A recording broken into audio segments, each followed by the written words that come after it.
တထောင်နှစ်ပေါင်းများစွာငင်းတန်နေတဲ့မြေအိုးစစ်တဲ့တော်ကြီးကရုတ်တရက်ခေါင်းလဲလိုက်တယ်။ဒါပေမဲ့သူ့လက်ချောင်းလေတွေကိုလှုပ်ရှားဖို့ပြင်လိုက်ချိန်မှာပဲရှေးဟောင်းသူတေသနာအကြောင်းသူလေးတယောက်ကမထင်မှတ်ပဲတွေ့ရှိသွားတာပေါ့။သူမှလည်းတွေ့ရှိတာကိုသူ့တငယ်ချင်းကိုချက်ချင်းပြောပြလိုက်တော့သူ့တငယ်ချင်းကလုံးဝမယုံပဲထန်တရားဝင်နေခဲ့တယ်။သူမှပြောတာတွေကိုအယက်မူပြီးမြင်ရောက်တာလိုပဲသူကပယ်ချလိုက်တယ်။ကောင်မလေးလည်းအန်အားတင်ပြီးပြန်ပို့ပြလိုက်တဲ့အချိန်မှာစစ်တဲ့တော်ကမျက်လုံးပြန်ဖွင့်လာပြန်တယ်။ဒီတခါတော့ကောင်မလေးကအဲဟာမြင်ရောက်တာမဟုတ်ဘူးဆိုတာကိုသဘောပေါက်သွားတယ်။ဒါပေမဲ့သူ့တငယ်ချင်းကိုခေါ်ပြီးကြည်ခိုက်လိုက်တဲ့အခါမှာမြေအိုးစစ်တဲ့တော်ကမျက်လုံးပြန်မိတ်သွားပြန်ရောသူတငယ်ချင်းကတော့စိတ်မရှိတော့ပဲယူမှုမနေပဲဟိုတယ်ပြန်ပြီးအိတ်ဖို့ပြောတယ်မဟုတ်ရင်ပြတိုက်ပိတ်တော်မယ်လို့လည်းပြောခဲ့တယ်တခြားရွေးစရာမရှိတာနဲ့ကောင်မလေးကအိမ်သားသွားချင်းအောင်ဆောင်ပြီးသူတငယ်ချင်းကိုဟိုတယ်အရင်ပြန်ဖို့ပြောလိုက်တယ်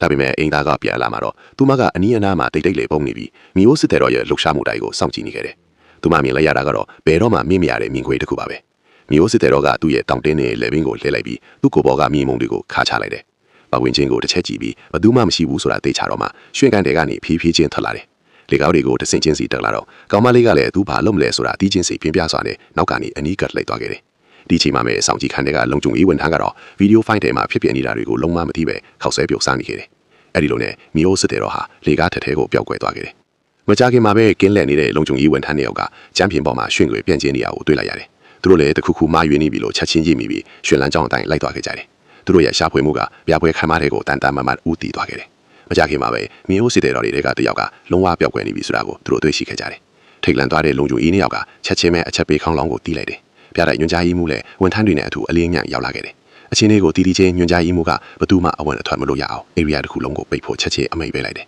။ပြီးတော့ဘယ်သူကပြတိုက်ကရှေးဟောင်းပစ္စည်းတွေကိုဒီလောက်ရဲရဲတင်းတင်းခိုးယူရဲလဲဆိုတာကြည့်ဖို့လူတိုင်းကိုစောင့်ကြည့်ခန်းစီခေါ်သွားခဲ့တယ်။ဒါပေမဲ့သူတို့နောက်ထပ်မြင်လိုက်ရတာကတော့သူတို့ဘဝတစ်လျှောက်လုံးဘယ်တော့မှမမေ့နိုင်မယ့်အရာတစ်ခုပါပဲ။ဒီမီအိုးစစ်တဲ့တော့လွတ်လွတ်လပ်လပ်လှုပ်ရှားနေတာကိုမြင်တော့လူတိုင်းရှော့ရပြီးကြက်သေးသေးသွားခဲ့ကြတယ်။သူတို့ဒီလိုထူးဆန်းတဲ့ဖြစ်ရပ်မျိုးကိုတစ်ခါမှမမြင်ဖူးခဲ့ဘူး။ပျောက်ဆုံးနေတဲ့မီအိုးစစ်တဲ့တော့ကိုရှာဖွေဖို့အတွက်ပြတိုင်မှုကအဖွေးကိုချက်ချင်းဥဆောင်ပြီးလိုက်ရှာခဲ့တယ်။ဒီချိန်မှာတော့ကောင်းမတွေကမီအိုးစစ်တဲ့တော့နောက်ကိုလိုက်ပြီးအပေါ်ထပ်အခန်းတစ်ခုစီရောက်နေပြီ။သူမနောက်ထပ်လိုက်ဖို့ပြင်ဆင်နေချိန်မှာသူမမသိပဲနဲ့မီအိုးစစ်တဲ့တော့ကတစ်ခုခုကိုအာယုံခံမိနေခဲ့တယ်။သူကတမင်တကာကိုခြေလမ်းတွေမြလိုက်တယ်။ဒါကိုမြင်တော့ကောင်းမလေးကလည်းအလေးမြလိုက်ခဲ့တယ်။မမျော်လင့်ပဲမီအိုးစစ်တဲ့တော့ကထောင်တနေရာကနေရုတ်တရက်ထွက်ပေါ်လာခဲ့တယ်။ကောင်းမလေးလည်းကြောက်လန့်တကြချက်ချင်းမေ့လဲသွားခဲ့တယ်။စစ်တဲ့တော့ကသူမကိုထိခိုက်အောင်လုပ်ဖို့ပြင်းနေတော့ပဲရှိတဲ့စင်ချင်းလာတစ်ချောင်းမှာခြေတန်းတွေရုတ်တရက်ထွက်ပေါ်လာတယ်။အန်ဒရေရှိတာကိုရိပ်မိတော့စစ်တဲ့တော့ကချက်ချင်းထရက်ပြီးထွက်ပြေးသွားခဲ့တယ်။မကြခင်မှာပဲရတိုင်းမှုနဲ့တခြားသူတွေနဲ့အတူရောက်လာခဲ့တယ်။ကြံပြင်းပေါ်မှာလဲကျနေတဲ့ကောင်မလေးကိုမြင်တော့စစ်တဲ့တော့ထွက်ပြေးသွားပြီဆိုတာသူတို့သိလိုက်တယ်။သူတို့သူမကိုရုံခန့်စီပြန်တဲသွားခဲ့တယ်။တတိပြန်လဲလာပြီးနောက်မှာတော့ကောင်မလေးကသူမြင်တွေ့ခဲ့ရတာတွေအားလုံးကိုပြောပြလိုက်တယ်။ပြီးတော့သူတို့စောင့်ကြည့်ခံမိတာမှတန်တွေကိုပြန်ကြည့်ခဲ့တယ်။ဗီဒီယိုထဲမှာတော့ဒီမျိုးစစ်တဲ့တော့ကလူတယောက်လိုပ